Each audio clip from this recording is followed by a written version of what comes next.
Bonjour tout le monde et bienvenue.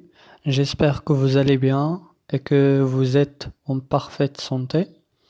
Bienvenue dans une nouvelle vidéo dans laquelle on va euh, aborder une leçon de langue. Il s'agit bien sûr de l'imparfait. L'imparfait, ça fait partie de ce que l'on appelle les temps de récit. Il y a deux temps de récit que l'on utilise dans les récits, dans les romans, etc. On les appelle les temps de récit. Ce sont l'imparfait et le passé simple. Dans cette vidéo, on va aborder uniquement l'imparfait et on va aborder uniquement les valeurs de l'imparfait. Alors, les valeurs de l'imparfait, c'est quoi? C'est tout simplement quand est-ce qu'on utilise l'imparfait. Alors, les valeurs de l'imparfait, on va étudier quand est-ce qu'on doit utiliser l'imparfait. Dans cette vidéo, on ne va pas aborder la conjugaison. On ne va pas s'intéresser à comment conjuguer le verbe. Ça, on peut le faire dans une autre vidéo.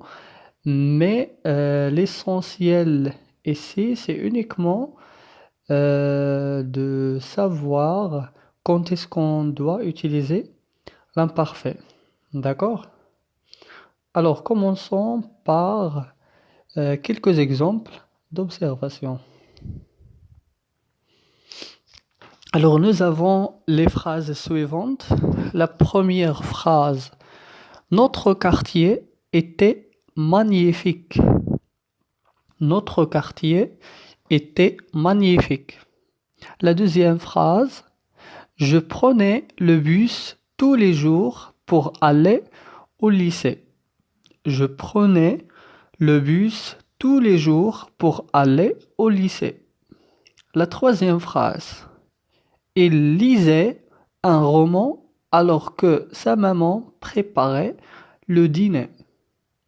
Il lisait un roman alors que sa maman préparait le dîner. La dernière phrase, il travaillait dans la menuiserie. Il travaillait dans la menuiserie. Alors, on va commencer par la première phrase. Notre quartier était magnifique. Donc, le quartier, là où on habite, il est magnifique. Vous constatez que là, magnifique, nous avons un adjectif. Donc, qu'est-ce qu'on fait ici quand on a un adjectif, on a un sujet, on a un verbe d'état, le verbe être, conjugué à l'imparfait, et on a l'adjectif attribut magnifique. Donc, qu'est-ce qu'on fait? On fait la description de quartier. On a essayé de décrire le quartier, comment il est. D'accord? Donc, pour décrire, on a utilisé l'adjectif magnifique. Donc, pour décrire, on a utilisé quel temps verbal? On a utilisé l'imparfait. On n'a pas utilisé le passé simple, on n'a pas utilisé le passé composé, ni tout ça. On a utilisé l'imparfait. On a la terminaison de l'imparfait qui est AIT. Normalement, les terminaisons de l'imparfait AIS, AIS, AIT, EONS, EEZ, AEENT.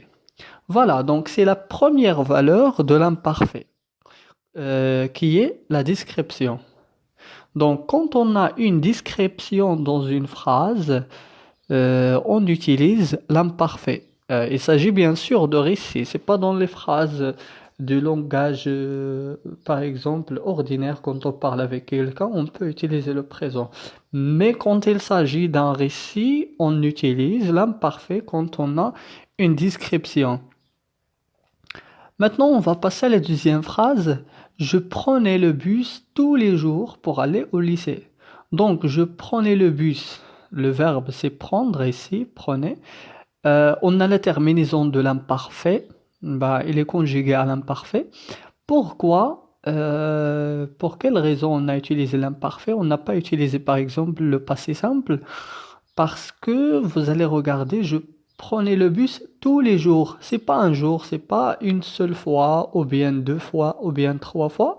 c'est tous les jours, c'est-à-dire une action qui se répète plusieurs fois. C'est une action qui se répète, voilà, c'est une action d'habitude.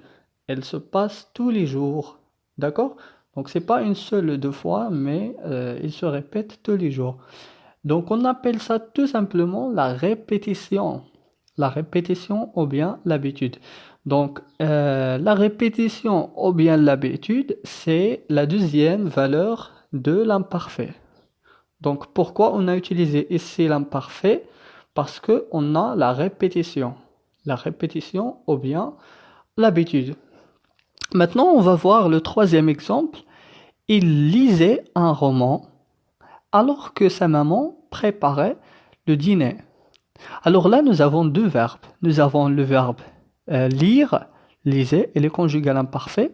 Nous avons le deuxième verbe préparer, aussi conjugué à l'imparfait. Donc, c'est-à-dire, il y a deux actions.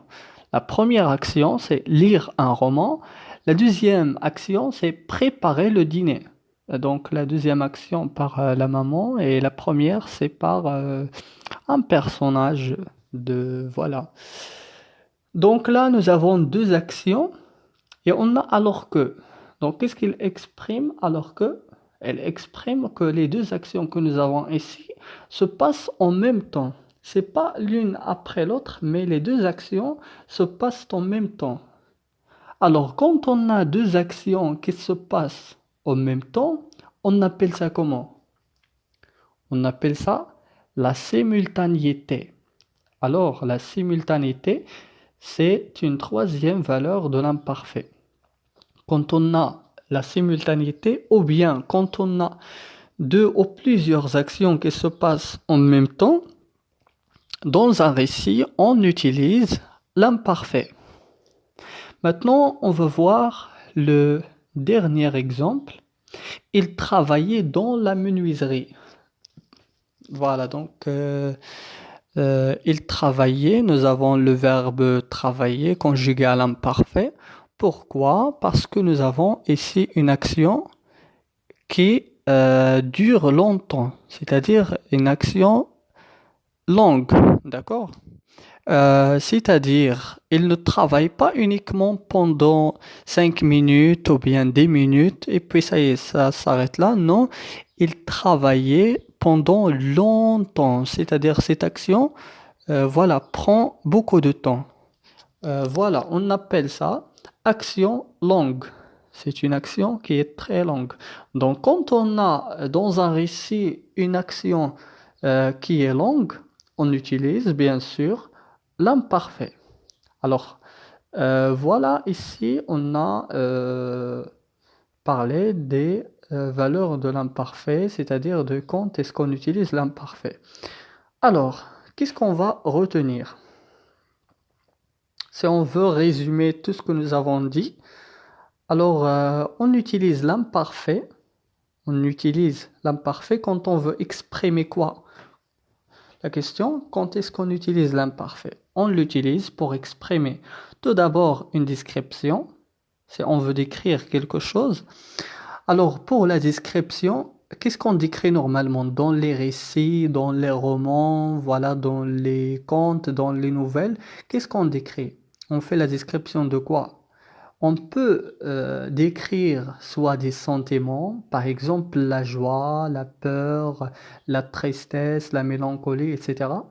On peut décrire un objet n'importe, par exemple un stylo, ou bien n'importe quel objet, un rocher, etc.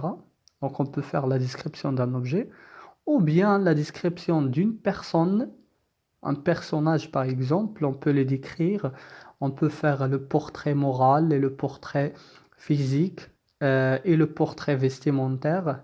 C'est ce que l'on appelle la description d'une personne. On peut aussi décrire un lieu.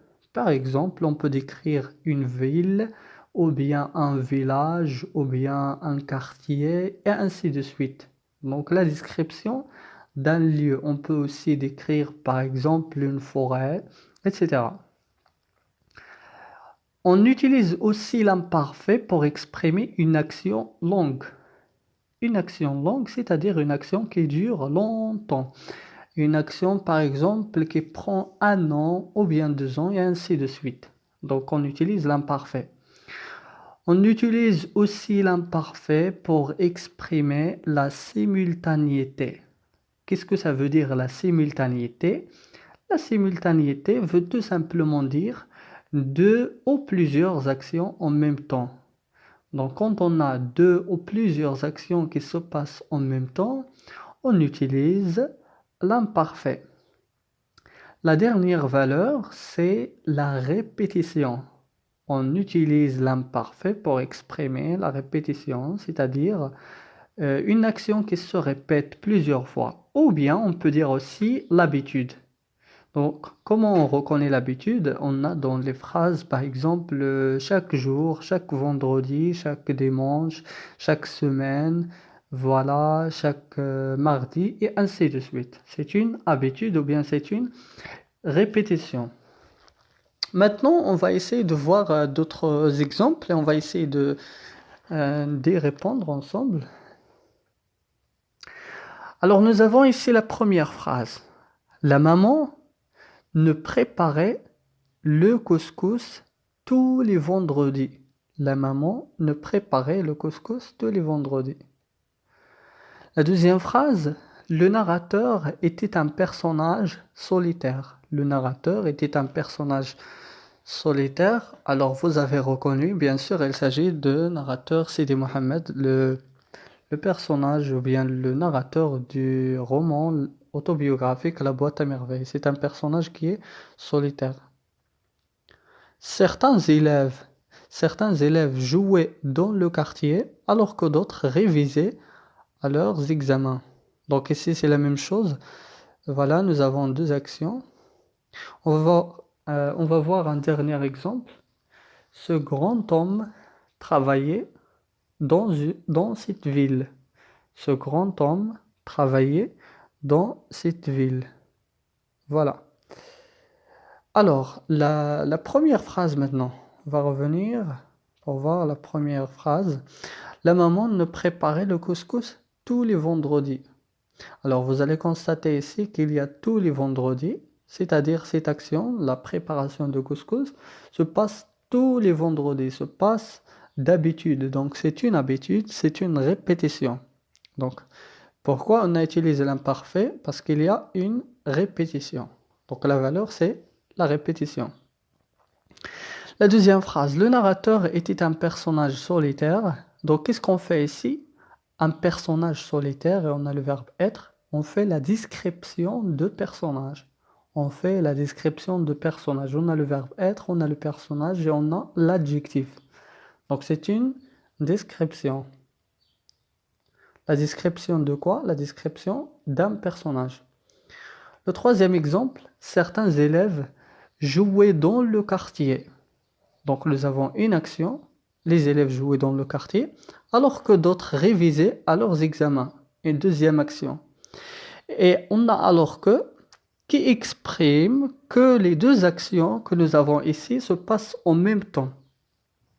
Donc les deux actions ici que nous avons dans cette phrase se passent en même temps. Ce que l'on appelle bien sûr la simultanéité. Donc la valeur de l'imparfait dans cette phrase, c'est la simultanéité.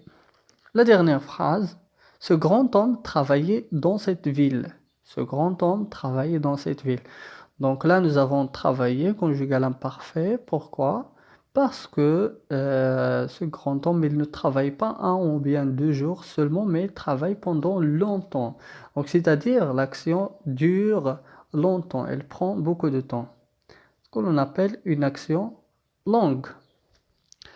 Voilà tout, donc on a parlé un peu des valeurs de l'imparfait.